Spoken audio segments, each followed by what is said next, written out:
Hey guys, we're about to start another, it's another Dragon one. And only one of them is going to be just a solo one. Maybe? Who knows? Actually, no. Actually, yes. But, yeah, here's my YouTube channel. You guys want to subscribe? I would advise you to type in that bottom one, the bottom one under the Crimson Thunder, the one that has no spaces, have numbers in the front of it. I would advise to type that if you really want to go check out my YouTube channel. This is not a current picture. I don't really look at the subscriber count on my YouTube channel that often. So yeah, but if you guys want to see stuff like this, especially since I am gonna start doing some gaming, since I figure out how to record, you guys can check it out. It's up to you. But let's get to these dragons, shall we? Say hello to the well, the literal soul dragon of water. This creature is very beautiful and very magnificent. And like all soul creatures, they only exist one. They only exist for 1 year. Well, they only exist for 1 century of a year, and they can only be born in 1 century at a time. So there can't be multiple of them. And sometimes they do look a little different. The current soul dragon has a very gem on his chest, and also has rings. Now each of them are described with different powers, and it's able to control the water in many ways. Make vortex, tornadoes, but even show you the souls of the water. Now, the souls of the waters are weird and creatural beings. Creatures that have died that are just trapped in the water are creatures who are bound by the waters itself.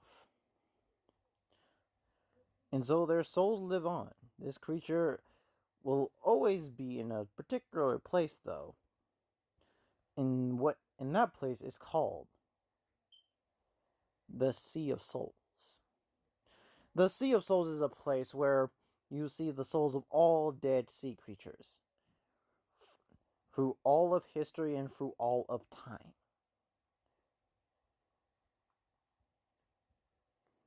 Now, I don't think because these creatures are dead that they can do some harm because they kind of can. But this land is so peaceful that they don't really do it. And so, well, unless you want to act in the face of war, then they'll attack.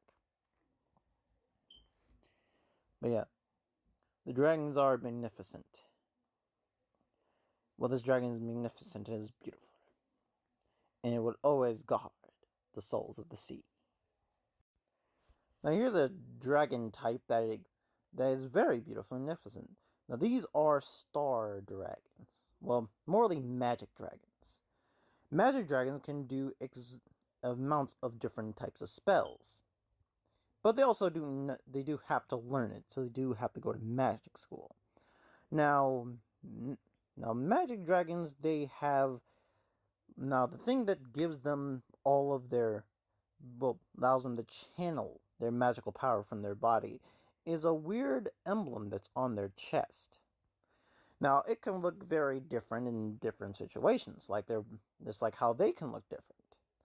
But these dragons can go anywhere. They can travel through space, and they can. There's even been some rumors and hieroglyphs in stone saying they can travel through time. How much? It's not certain if that was true or that's just a full-on lie. But magic dragons are truly magnificent in many ways. Now say hello to a type that is called the Scorpion Dragon. The Scorpion Dragon is is definitely to relate of poison because he has that tail. So he's able to inject a poison that is very lethal. But he can control it. If he wants to heal you, he can inject you with the healing poison, or he can want to kill you. He can even regenerate limbs if he wants to. Well, at least that only works once. This guy hangs around in very run-down areas. Not they're kind of like swamp areas, but more foresty. So kind of like dark foresty areas that they're dead and linked out. These dragons These scorpion dragons will live in these biomes, and they will stay in caves or dig themselves a hole in the ground. These dragons can also fly, and they can do various of different things, especially when it comes to their claw pinchers.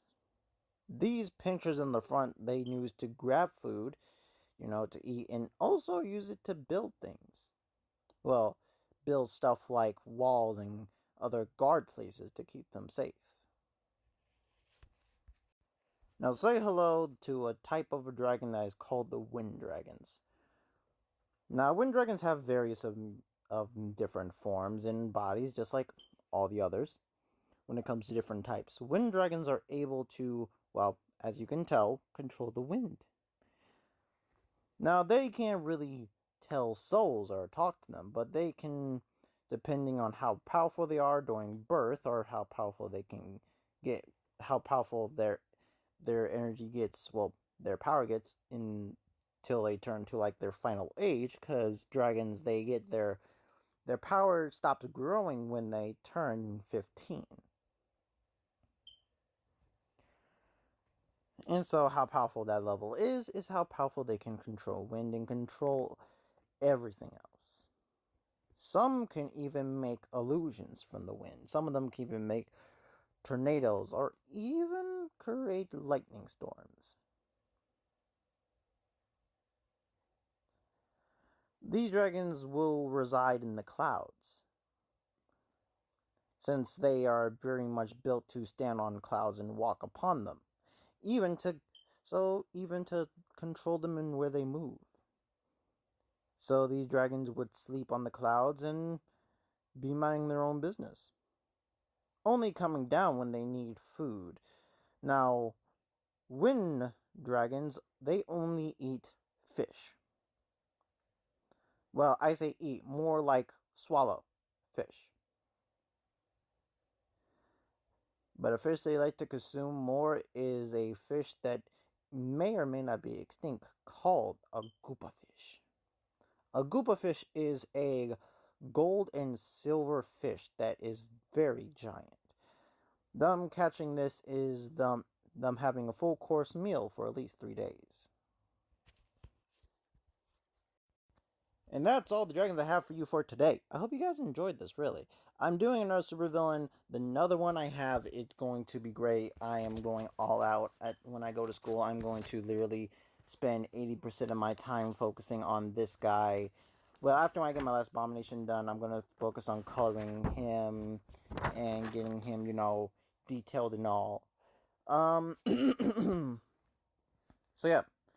As soon as this posted, give me a little bit of a while, because I'm still going to be drawing, and then I am going to, who knows, maybe I'll give you guys a questionnaire that let you guys know what choices, in the choices I make, it will probably get you guys to know a little bit more about me.